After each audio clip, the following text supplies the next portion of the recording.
Ito pong drawer box niya mga bossing. Nilagyan ko na po ito ng butas noon para po dito sa mga drawer lock po, tsaka drawer handle. Ganito lang po pagkabit nito mga bossing.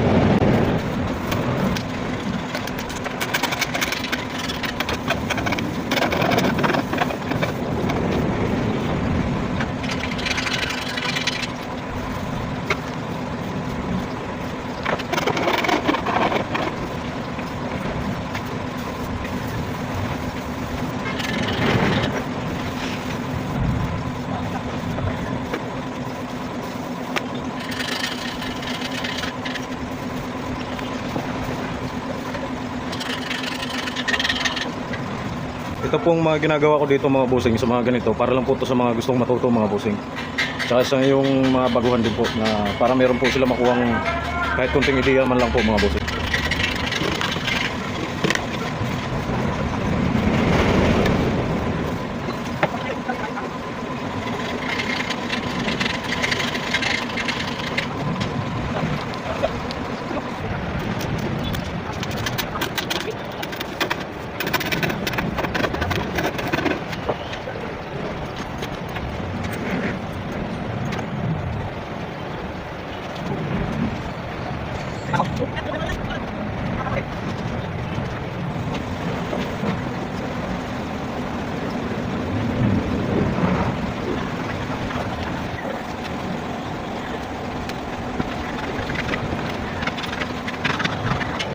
Last na lang po ito mga bossing.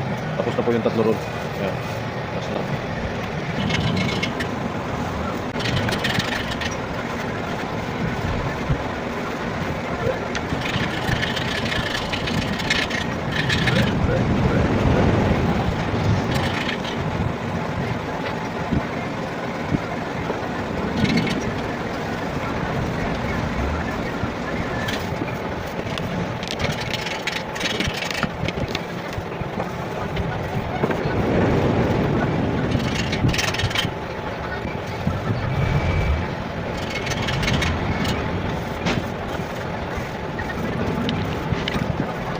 Okay na po mga bossing, tapos na po lahat yan. Pagkabit ng drawer lock at saka drawer handle. Tapos na po yung counter table mga bossing yan. Iba na po yung laminate nya. Ayan. Ito lang po, tapos pintura naman yun, pati ilalim. So, kompleto na po yan mga bossing. Yung drawer lock nya, tsaka drawer handle. So, yan po mga boss.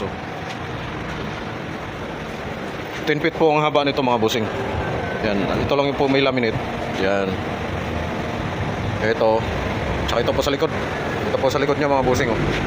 Yan po mga bossing. Pinatayo ko na po yung laminate niya kasi sa tingin ko mas maganda po talaga siya nakatayo Kaya di bali yung may dugtong. Pero hindi naman po malata yung dugtong mga bossing. Hindi na po makikita yung dugtong dyan. Ito po yung dugtong niya. Yan. Kung hahanapin makikita po talaga. Pero kung hindi naman masyadong pansinin Meron lang kasi mga basag-basag yung maliliit. So yan po mga bossing. Kaya pinatayo ko yan kasi sa tingin ko mas maganda po yung nakatayo Yan po. Sa likod po itong mga bossing. Pero pagdating po sa paglalagyan po nito, ito na po yung harap. Kasi nandito po yung mga customer Yan. Okay, yan lang po mga boss. Ito na po yung counter table natin mga bossing. Yan, dalawa lang po yung butas dyan. Dalawa lang daw po kasi yung mag-counter dito Ayan. Pero apat po yung drawer niya mga bossing. Puti lang po yan mga boss. Okay na po yan Ayan. Dito po tayo sa likod mga bossing para makita nyo yun. Ito po yung likod niya mga boss. Ayan. Ang paglagay ko po ng laminate dyan mga bossing, pinatayo ko na lang po yan dyan. Yan. Sa tingin ko kasi mas maganda yan Tapos nilagyan ko na rin po ng baseboard. Yung mga ginagawa po namin na counter table ngayon mga bossing, may laminate. Nilalagyan na po namin ng baseboard kasi nasisira daw po yung laminate pagdating doon. Kasi dinideliver pa po itong mga boss Ayan, kaya nilalagyan na po namin ng baseboard dyan mga boss. So okay naman siya, maganda naman yung baseboard niya Ayan So yan lang po mga boss. Yan po yung finished product niya na po. Kukunin na po kasi ito mamaya Ang may laminate lang po ito lang mga bossing. Tsaka yung ibabaw, likod, yung harap, tsaka ilalim, wala na. Pintura na po yan mga boss. So yun lang po mga bossing. Like, follow, and share na lang po. Maraming salamat po mga bossing.